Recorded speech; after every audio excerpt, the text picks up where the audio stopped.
Varicose veins కి సరైన చికిత్స కోసం సంప్రదించండి ఎవిస్ హాస్పిటల్. నమస్తే రమ్మగారు. నమస్తే జయ. రమ్మగారు, ముక్కోటి ఏకాదశి దగ్గరలోకి వచ్చేసాం.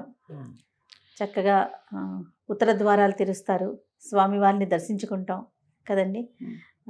తిరుమల తిరుపతి అయితే కిక్కిరిసిపోతుందంట రమ్మగారు. అవును, 10వ తారీఖు దగ్గర నుంచి 19వ తారీఖు వరకు అసలు హోటల్స్ దొరకకపోవటం చాలా ఇబ్బంది పడతాం. కానీ ఎలా అనిపిస్తుంది ఆ రోజు వెళ్ళాలి. ఆ టికెట్లు కూడా బుకింగ్ పెట్టారు కదా, లాస్ట్ మంత్ అవును. డిసెంబర్ లో పెట్టేశారు. అవును, బుక్ చేసుకున్న వాళ్ళు చేసుకున్నట్టే. నేను కూడా మంచి రెడీ అయ్యాను, కానీ వేరే ఆ ట్రిప్ ఐడియా తోటి మానేసా. ఓకే. అదే స్వామివారిని చూడాల్సిందే, ఎంత జరగన్నా ఉండనివ్వండి, ఏదన్నా జరగనివ్వండి, అదొక ఆశ ఉంటుంది కదా. అవును, ఇక్కడ మనకున్న దేవాలయాల్లో కూడా కొన్ని ఆలయాల్లో ఉత్తర ద్వారం తీస్తారు, శ్రీనగర్ కాలనీలో కూడా తీస్తారు కదా తీస్తారు. అవును, ఆ శ్రీనగర్ కాలనీలో ఉత్తర ద్వార దర్శనానికి గణపతి కాంప్లెక్స్ నుంచి ఉంటుంది లైన్. అవును. అంటే ఈ దేవాలయాల్లో అవకాశం ఉండటం కూడా, ఉత్తర ద్వారానికి అవకాశం ఉండాలి. అటువైపు స్వామివారిని వేంచేపు చేయించి అక్కడి నుంచి దర్శనమిస్తారు. ఎవరెవరి అవకాశాన్ని బట్టి వాళ్ళు సమీపంలో దేవాలయాల్లో, మన అన్ని దేవాలయాల్లో ఒక రోజుకే ఉంటుంది. ఈ వేళ వేంచేపు చేస్తే రేపు తెల్లవారు మళ్ళీ మార్గళి సేవకి వెళ్ళిపోతాడు అయ్యవారు. తిరుపతిలో మాత్రం 10 రోజుల పాటు. ఎందుకంటాం గారు, భక్తుల కోసం అంటారా? మన సౌకర్యార్థమే. అటువైపు నుంచి దర్శనం అరేంజ్ చేస్తారు. మన అవకాశమే, అంతకంటే ఏముంది, మనమే కదా, మన కోసమే భగవంతుడు ఆయన ఎందుకు వచ్చాడు భూమి మీదకి, అంతే, మానవ మాత్రల కోసమే వచ్చాడు. కాబట్టి అక్కడ అవకాశం మరి ఇది వరకు ఉందో లేదో జ్ఞాపకం లేదు నాకు. ఇటీవల కాలంలో అలా మేము 1 సంవత్సరం భద్రాచలం వెళ్ళాం ముక్కోటికి. ఎన్నేళ్ల క్రితమో మా పెద్దబాబు ఉన్నారు, 1991లో 90లోనో ఏమో, ఏనాడో. తర్వాత ఎప్పుడు నేను ఏ క్షేత్రానికి వెళ్ళే సాహసం చేయలే, కొంచెం తక్కువే. ముక్కోటి ఏకాదశి మామూలుగా మనకి ఏకాదశులు అన్నీ విశేషమైనవి. అవును, ప్రతి ఏకాదశికి దానికి ఒక ప్రత్యేకమైన పేరుంది, ప్రత్యేకమైన విశేషము. నెలలో ఆ రోజున తప్పకుండా ఉపవాసం చేయటము, తర్వాత ఏదన్నా దానం చేసుకోవటము, జాగరణ చేయటము, ద్వాదశి నాడు పారణ చేయటము విధానంగా చేసుకుంటాం. ఏకాదశి రోజు దానం కూడా ఉంటుందా రమ్మగారు? చేసుకోవచ్చు అమ్మా, మంచిది. మంచిది దానం చేసుకుంటే, అవకాశాన్ని బట్టి. అంతే. లేదా ఏకాదశి నాడు ఉపవాసం ఉంటే ద్వాదశి నాడు పొద్దున్నే భోజనం చేసి అప్పుడే ఏ బ్రాహ్మణుడికో లేదా సాటి వాళ్ళు ఎవరికైనా బట్టలు తాంబూలము దక్షిణ ఇస్తే మంచిది, విశేషమైన క్రియ. ఈ ప్రత్యేకంగా మన తొలేకాదశి ఎంత విశేషంగా చేస్తామో, అక్కడి నుంచి ఉత్థాన ఏకాదశి ఎంత విశేషంగా చెప్పుకుంటామో, వాటికంటే ఇంకా అమోఘమైనది ముక్కోటి ఏకాదశి. వాటికంటే కూడా ఈ ముక్కోటి ఏకాదశి నాడు ముక్కోటి దేవతలు వాళ్ళ ముక్కోటి దేవతల్ని దర్శించిన ఫలితం లభిస్తుందని, ముక్కోటి దేవతలు స్వామివారిని దర్శించడానికి వస్తారని, వాళ్ళ దేవతలకి కూడా ఈ సమయంలో దర్శిస్తే అమోఘమైన ఫలితం కలుగుతుందని, మానవులు మనకెంత అమోఘమైనది లభిస్తుంది. దేవతలే అలా అనుకుంటే భావిస్తే మనము అదే మనది ఇంకా కదా. అంతే. అయితే వైకుంఠ ద్వారాలు తెరవబడతాయని చెప్తారు. మామూలుగా వైకుంఠమట మనకి పురాణాల్లో ఎక్కడుందో తెలీదు. రాక్షసులు హరి కోసం వెతికారనే కథలు చదువుతాం మనం. హిరణ్యాక్ష హిరణ్యకశిపులు గాని చాలా మంది హరి ఎక్కడున్నాడో తెలీదు. వాళ్ళు దేవతల్ని పట్టుకుంటారు, బ్రహ్మలోకానికి వెళ్ళిపోతారు, బ్రహ్మదేవుడి కోసం తపస్సు చేసి ఆయన్ని చూడగలుగుతారు. పరమేశ్వరుడి కోసం కైలాసానికి వెళ్తారు, కైలాసం ఫలానా చోట ఉందని ఫిక్స్ తెలుసు అందరికి. ఈ వైకుంఠం ఎక్కడుందో తెలియదు, ఆయన ఎవరికి కనపడ్డు. కడలే కనపడుతుంది, దాని మీద ఉన్నవాడు కనపడ్డు. ఆయనతో ఒప్పుకుంటేనే ఆయన చూడగలుగుతారు. వీళ్ళు బ్రహ్మాది దేవతలు నన్ను చూడాలనుకుంటున్నారని ఆయన సంకల్పించి వీళ్ళకి కనపడాలి అని భావిస్తేనే చూస్తారు, లేకపోతే లేదు. అందుకేనేమో కదా రమ్మగారు, మనం తిరుమల దర్శనానికి కూడా మనం అనుకుంటే వెళ్ళమట, ఆయన రమ్మంటే, ఆయన అనుమతిస్తేనే వెళ్ళగలుగుతాం మేము. అవును, అది చాలా ఖచ్చితమైన రూల్. ఆయన వైకుంఠానికి కూడా అంతే పద్ధతి. బాగుంది. ఎవరి దారిని వాళ్ళు నడుచుకుంటూ వెళ్ళిపోవడానికి, కైలాసానికి ఋషులు మునులు రాక్షసులు దైత్యులు దానవులు సమస్తమైన వాళ్ళు వెళ్ళిపోతారు. ఆయన ఒప్పుకుంటాడు ఎవరినైనా సరే. భోలా శంకరుడు ఈయన ఒప్పుకోడు అట్లా. ఈయన ఒప్పించాలంటే ముందు ఆయన్ని మెప్పించాలి, మనం ప్రసన్నం చేసుకోవాలి. అట్లా అప్పుడు ఈ ప్రత్యేకమైన దినం రోజున, అంటే ముక్కోట ఏకాదశి నాడు వైకుంఠ ద్వారాలు వాటంతట అవి తెరుచుకుంటాయి. ద్వారాలు తెరిచి స్వామి అక్కడ దర్శనమిస్తాడు అందరికీ. ప్రపంచంలో ఉన్న వాళ్ళందరూ చూడగలుగుతారు. మనం నేల మీద ఉన్నాం, మనకు వైకుంఠం ఎక్కడికి వెళ్ళలేం. కాబట్టి సమీపంలో కొలువై ఉన్న స్వామిని ఎక్కడుంటే అక్కడ ప్రతిష్ఠ జరిగిన ఏ దేవాలయంలో అయినా కూడా ఇంచుమించుగా కొన్ని చోట్ల స్వయం వ్యక్తమైన దేవాలయాలు కూడా అవును. కనపడతాయి కదా, అక్కడ మనం వెళ్ళి దర్శనం చేసుకుంటే సాక్షాత్ వైకుంఠంలో చూస్తే ఎలాంటిది లభిస్తుందని దేవతలందరూ భావిస్తారు. అందులో కొంతైనా మనకి లభిస్తుంది ఈ పవిత్రమైన రోజున ఉపవాసం చేయటం, తర్వాత తెల్లవార్లు జాగరణ చేయటం వైకుంఠ ఏకాదశికి. మర్నాడు పొద్దున ద్వాదశి నాడు పారణ చేసి ఎవరైనా ఒక బ్రాహ్మడికి భోజనం పెట్టడం, అప్పుడు మనం భోజనం చేయాలి. ద్వాదశి ఘడియలు దాటకుండానే మనం ఇది పూర్తి చేసుకోవాలి. ఏటా చేసేది. ఇది వరకటికి మనకి ఇప్పుడు వచ్చిన తేడా ఏంటంటే, ఇది వరకు ఏదో ఒక గుడికి వెళ్ళి ఒక దర్శనం చేసుకుంటే చేసుకున్నట్టు, చేసుకోకపోతే ఇంట్లోనే ఒక దండం పెట్టుకున్నట్టు. తెల్లవారు 6 నుంచి ఇంకా 6 కంటే ముందే కూడా నా లెక్క అయితే 6 టీవీ పెట్టామంటే అలా అన్ని దేవాలయాల్లో వైకుంఠ ద్వార దర్శనాలు అమోఘంగా అవుతాయి. చక్కగా భద్రాచలం దగ్గర నుంచి చూపిస్తారు, ఈ ఒంటిమిట్ట రామాలయాలు అవి చూపిస్తారు. మన సమీపంలో చుట్టుపక్కల ఉన్న మంచి మంచి విష్ణు ఆలయాలు పెద్ద పెద్దవి అన్ని చోట్ల కూడా ఆ దర్శనం దొరికేస్తుంది. చేస్తారు. ఈ సోషల్ మీడియా వచ్చాక మనకు వచ్చిన అద్భుతమైన వెసులుబాటు ఏంటంటే, ఏ దేవాలయంలోనూ మనం అంత స్పష్టమైన దర్శనం చేసుకోలేకపోతాం. ఇట్లా చూసి వచ్చేస్తాం. అలా చూసి శంఖం చక్రం కన్ను పెదివి ఏం చూస్తాం, ఏ విగ్రహాలకి ఏమీ చూడలేం. కానీ కెమెరా రావటం వల్ల ఇదన్నిటిని క్యాప్చర్ చేస్తుంది చక్కగా, క్లియర్గా క్లారిటీతో క్లారిటీ తోటి. అయ్యవారి కిరీటంలో ఎన్నెన్ని వజ్రాలు, ఎన్నెన్ని కెంపులు, ఎన్నెన్ని వైఢూర్యాలు ఉన్నాయో.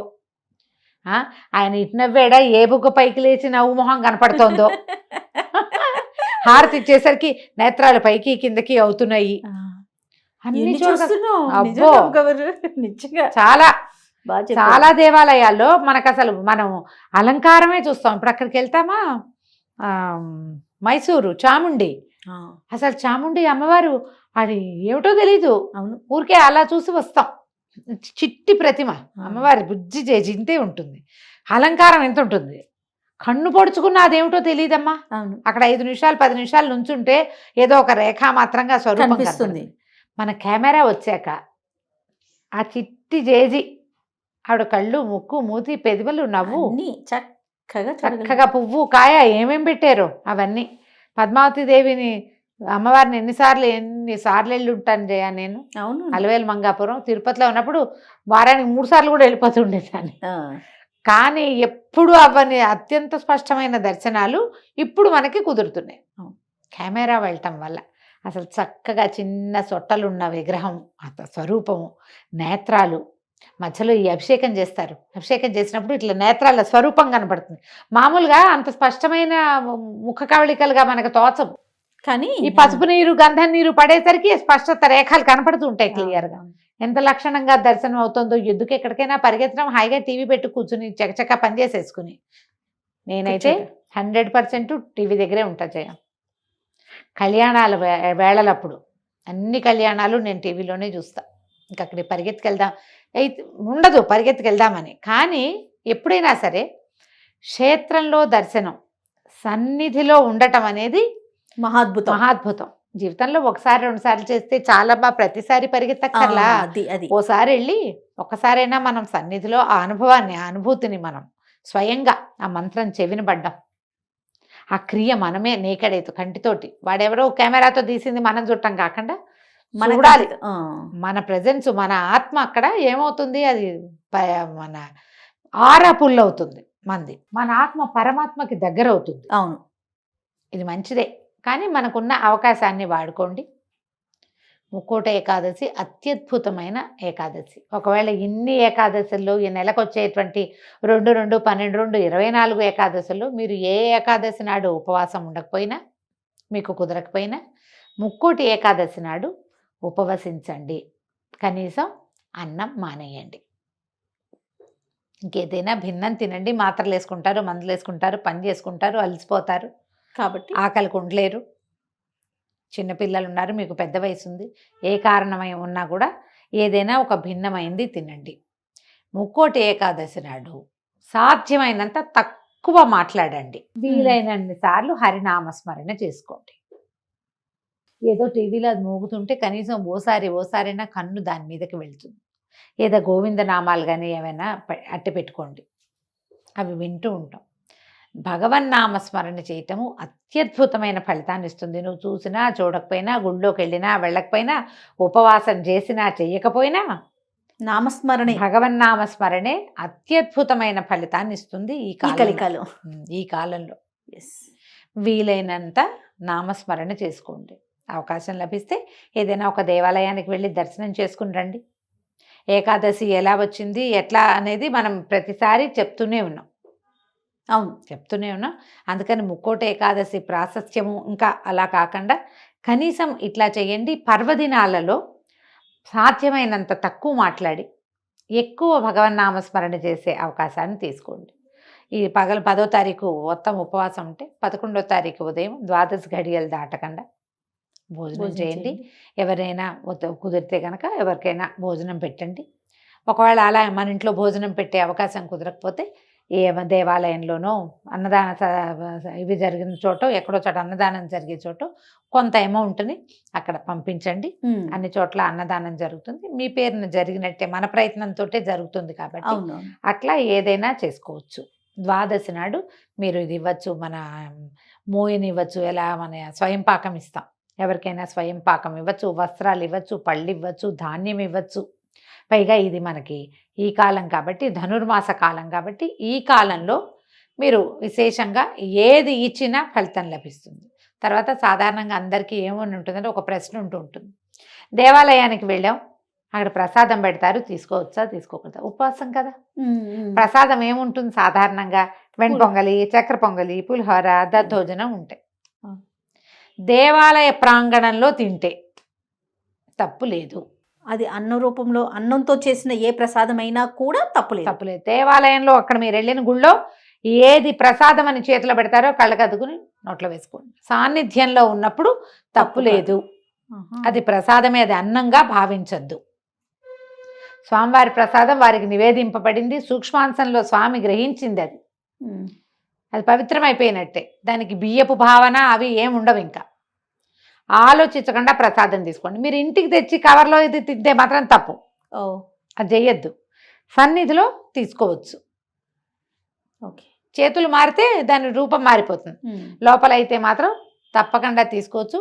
ప్రసాదంగా తీసుకోండి, ఫలహారం చేయొచ్చు. చక్కగా ఈ ముక్కోటి ఏకాదశిని సుసంపన్నం చేసుకోండి. ఏడాదికి ఒక్కసారే వస్తుంది. తప్పకుండా రమ్మగారు, ఎక్కడ కుదిరితే అక్కడ దేవాలయ దర్శనం చేసుకోండి. అయితే రమ్మగారు, అన్నం మాత్రం తీసుకోవద్దు, ఇంకా తప్పకపోతే భిన్నంగా ఏదైనా తినండి అని చెప్తా ఉన్నారు. దీనికి ఏమైనా ప్రత్యేకమైన కారణం ఉందా?